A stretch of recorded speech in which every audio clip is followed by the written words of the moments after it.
home that was incredibly special for us because everybody makes fun of in-laws, and our mother-in-law was just incredibly fun and gave us tremendous pleasure. So, very briefly, I joined the Epstein family 9 years ago, so I'm one of the newer members of the family, and I'm sadly meeting some of my relatives for the very first time today, and a lot of the Epstein friends.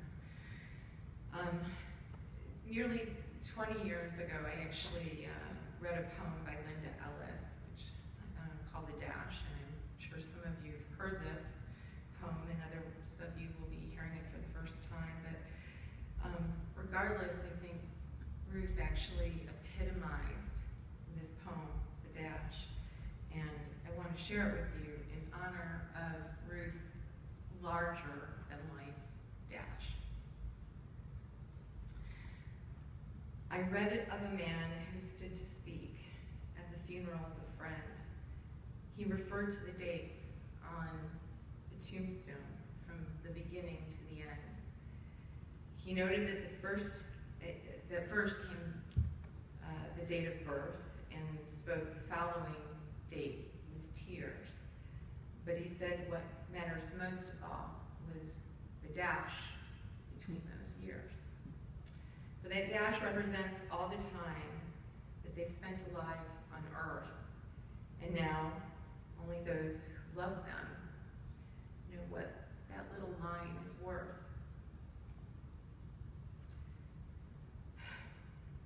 For it matters not how much we own. The cars, the house, the cash. What matters most is how we live and love and how we spend our cash. So think about this long and hard. Are there things you'd like to change? For you'll never know how much time is left that can still be rearranged. If we could just slow down enough to consider what's true and real, and always try to understand the way other people feel, and be less quick to anger and show appreciation more, and love the people in our lives like we've never loved before. If we treat each other with respect and more often wear a smile, remembering that this special dash might only last a little while. So when your eulogy is being read with life's actions to rehash, would you be proud of the things that they say about how you spent your dash? You're all incredibly proud of the way Mom, Ruth, Puppy, Gigi, Major Feldman, Mrs. Epstein, however you know my mother-in-law, spent her dash. She loved her family, her friends, her profession, her country.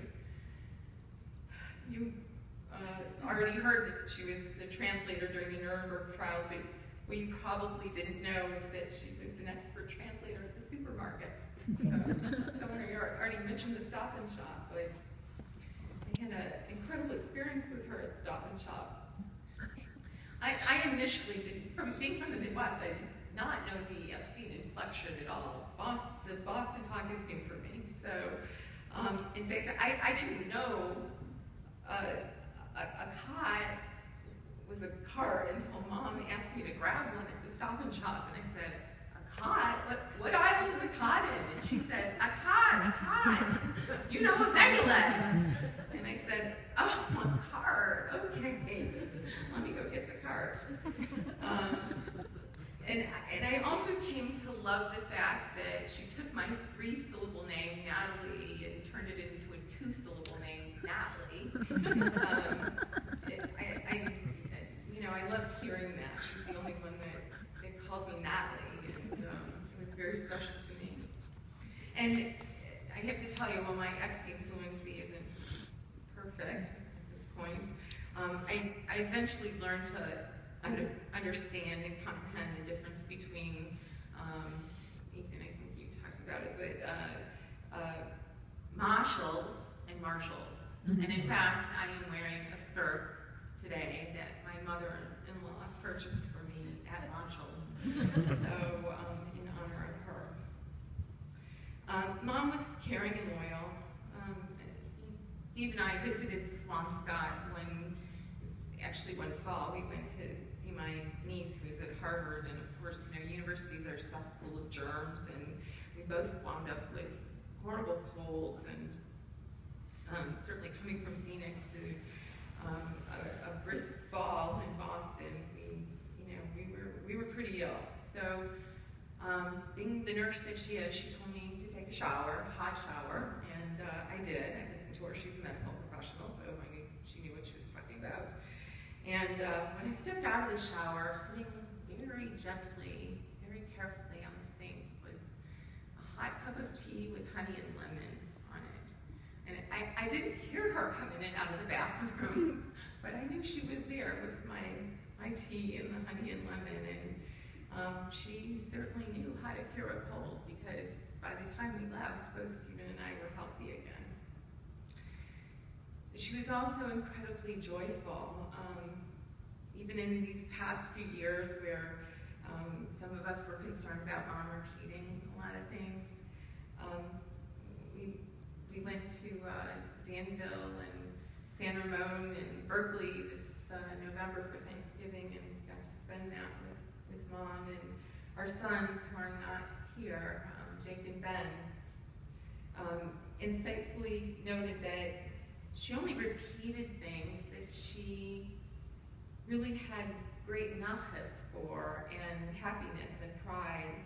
And I'm almost done, honey. Like Stephen shoveling Kings Beach Terrace, if you remember that story over and over again, so that all of the neighbors could actually get out of their driveways during a horrible, horrible winter. Our sons, like all of you grandchildren and children and friends and family, love you, Ruth, and so did I. She was my bonus mom and my mentor and my friend. And nobody's mentioned her Montel bread, which was awesome too. I keep talking about the blueberry muffins, but the Montel bread was to die for. And I just want to thank Ruth for teaching me to find joy in the little things and that we do, and for encouraging me to celebrate every day with gusto. And now, my husband Stephen, who's standing here behind me, he's the love of my life, and she told me she didn't mind sharing that love with me, and he would like to celebrate his mother and our mother, your grandmother, Gigi, and friend, and